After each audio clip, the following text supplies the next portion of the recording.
Trump loves the image of being the toughest guy in the room. But when a real security threat reportedly hit, Trump got moved and other people didn't. That doesn't make protecting the president wrong. It makes one question impossible to ignore. Who was left behind and why? Stay with me, because that's where this story gets uncomfortable. Donald Trump is the only president who has, in effect, asked to be compared to movie heroes. And so, Peter Baker of the New York Times wisely turned to Andrew Marlowe, who wrote the screenplay for the 1997 giant box office hit Air Force One, starring Harrison Ford, as the bravest president ever imagined by Hollywood, who has to save everyone on Air Force One, including himself, after the plane has been hijacked. Spoiler alert, President Harrison Ford did the impossible and, of course, personally killed the hijackers. Up until last night, that's the way Donald Trump wanted his most fanatical followers to see him, as the Harrison Ford president who would personally kill anyone threatening Air Force One. Everyone's talking about Trump switching planes, about threat, about security, about Air Force One. But the most interesting part of this story isn't that he stepped off one aircraft. It's a different question. Who didn't? Lawrence O'Donnell built his segment around the strange image of a president who has spent years cultivating a larger-than-life persona, suddenly being quietly moved from one aircraft to another. Fair enough, that's a real thread. But there's a second part of this story that hasn't gotten nearly the attention it deserves.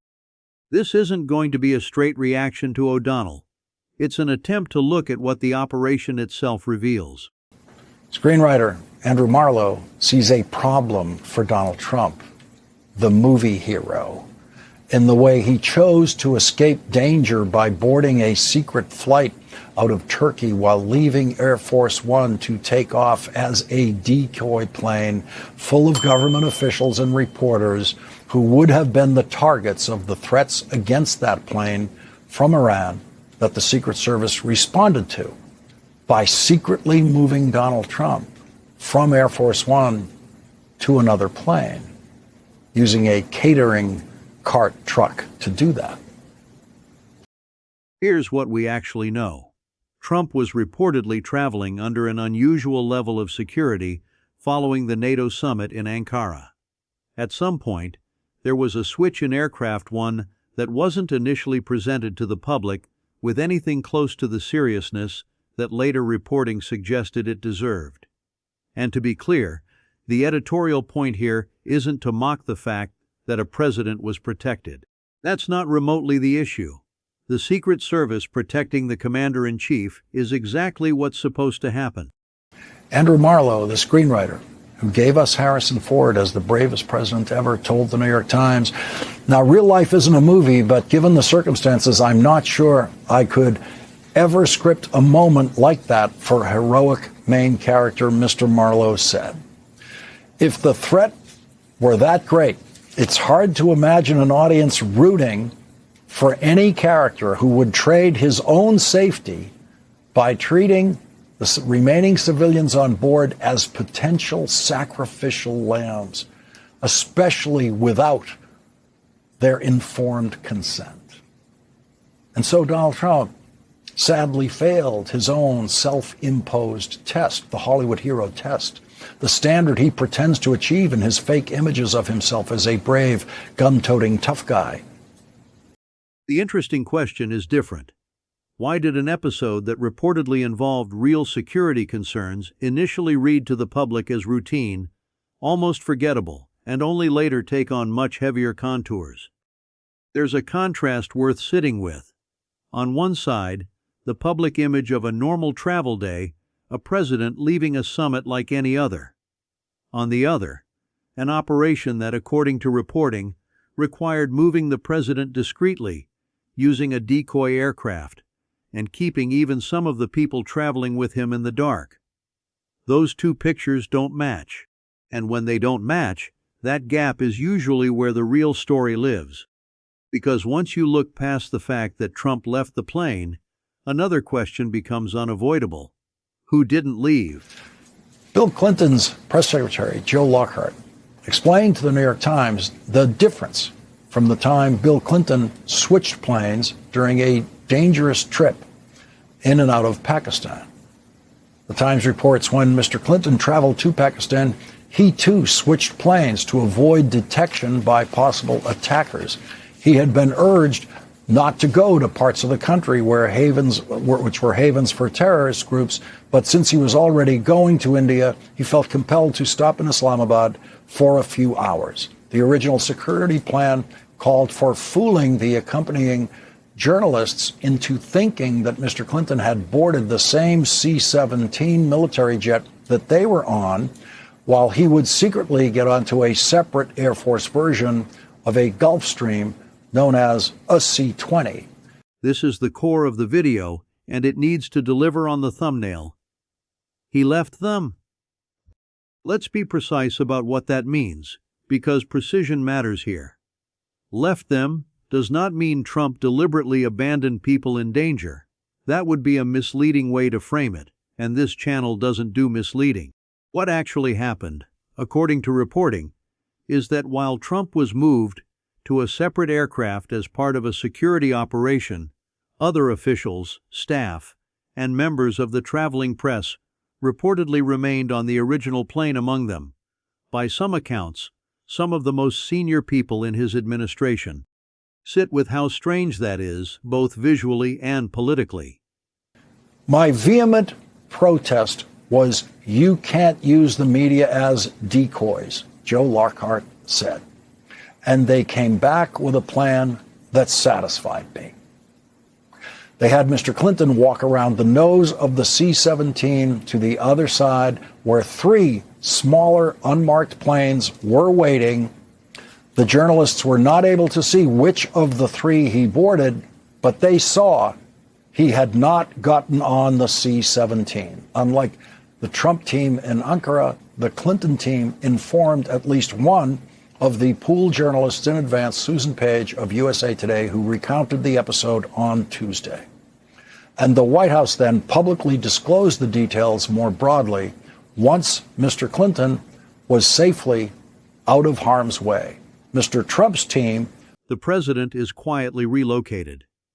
The aircraft associated with his trip continues operating as normal.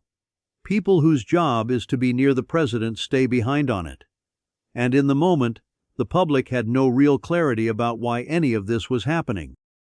Here's where an original read on this is worth offering. What's interesting isn't that Trump received special protection. Of course he did, that's the job of the people around him. What's interesting is the choreography. One aircraft continues on with people aboard. Another aircraft becomes the president's actual transportation. And the public explanation, at the time, didn't come close to matching the seriousness of what was reportedly happening operationally. By contrast, never disclosed what happened in Ankara until the Washington Post broke the story. As Donald Trump's presidency continues to collapse into chaos, every imaginary asset that Donald Trump was supposed to be bringing to the presidency in the minds of Trump voters is collapsing too. His tough guy image was already weakened by the people of Greenland standing up to Donald Trump's madman threats on Greenland.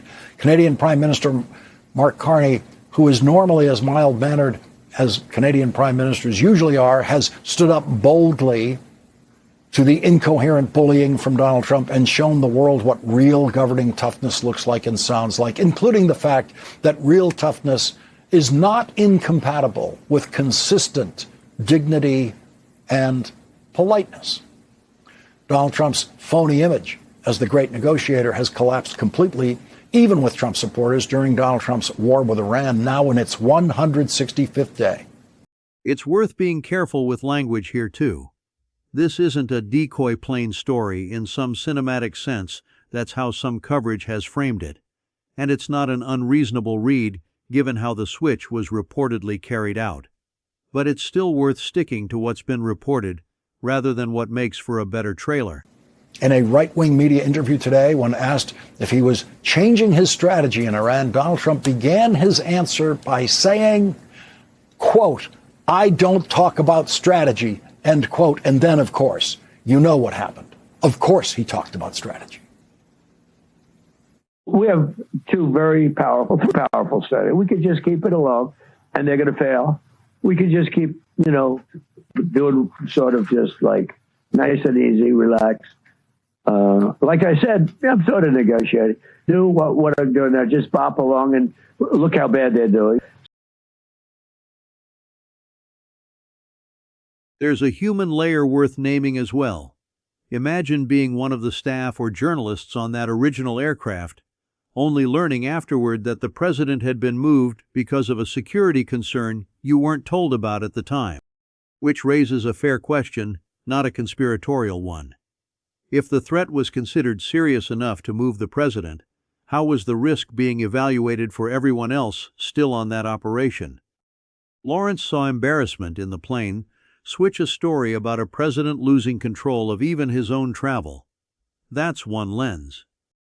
For a while, the public framing around Trump's aircraft choices leaned casual nostalgia, personal preference, that kind of language. Then later reporting indicated that security concerns, specifically a reported security threat against the president, played a real role in the decision to swap planes. That's not a small gap to explain away. This is a communications problem, not a criminal one, and it shouldn't be treated as more than what it is. Maybe there's some narrow sense in which the early framing was technically defensible. Maybe personal preference really was part of the calculus at some point. But once you learn that security officials were reportedly concerned enough to restructure the president's actual travel plans, for old time's sake, starts to sound like a very incomplete explanation. There's a legitimate operational reason presidents don't always disclose security decisions immediately. Confirming a specific threat in real time can itself create risk for the president, for allies, for the people around him. That part is defensible and worth acknowledging directly. But politically, the distance between the initial public explanation and what later reporting revealed is exactly the kind of gap that breeds distrust, not because the security decision was wrong, but because the story people were told and the story that turned out to be true were two different stories. Trump has built a significant part of his public identity around the idea that nothing rattles him, that he's the toughest, most in-control figure in the room. A quiet, choreographed aircraft swap collides with that image, even if the underlying decision was the sensible one. This is where O'Donnell reached for his Hollywood hero comparison. It's a viral hook. But there's a more grounded version of the same point. The irony here isn't that Trump followed security advice. Following security advice is exactly what a president should do. The irony is that his political brand depends heavily on the idea that nothing forces his hand. So when the actual machinery of the presidency shows that real threats force real precautions, the mythology and the reality collide in public. Lawrence made this mostly about image. The bigger story might be what image management did to the public explanation in the first place, and why that explanation didn't hold up once more reporting came out. There's one more reason this matters. Trump's aircraft situation was already complicated before any of this happened. And this connects to a broader thread that's been running for a while: the ongoing questions around presidential aircraft, including the jet gifted by Qatar that was reportedly intended to eventually replace Air Force One before being sidelined amid its own security concerns. The core idea here isn't a technical deep dive into aircraft specs. It's simpler than that. Trump has clearly wanted an image built around luxury, power, and modernization when it comes to presidential travel. But the reality of the job is that an aircraft used by a sitting president isn't just a symbol of status. It's a piece of national security infrastructure built around communications capability, defensive systems, and continuity of government in the event of a real crisis. A reported assassination threat makes that distinction a lot less abstract. What might otherwise look like a story about optics and image turns out to carry real operational weight the moment an actual threat enters the picture.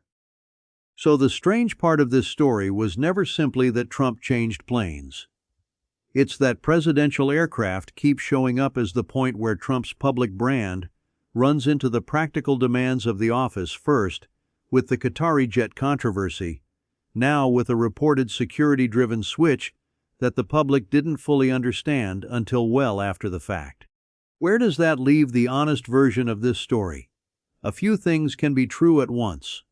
Protecting the president was the right call. Following the Secret Service's guidance was the right call. The genuine editorial problem is the gap between the initial public framing and what was later reported, and the fact that the people who stayed on the original operation haven't gotten nearly as much attention as they probably should. The next time someone tells you this was just a story about Trump changing planes, remember what actually makes it interesting. One president was quietly moved. Another aircraft kept going. Other people stayed on the operation.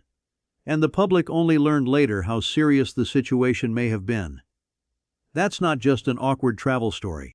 That's a glimpse into how different the public presidency can look from the real one. And that's why he left the plane is only half the story.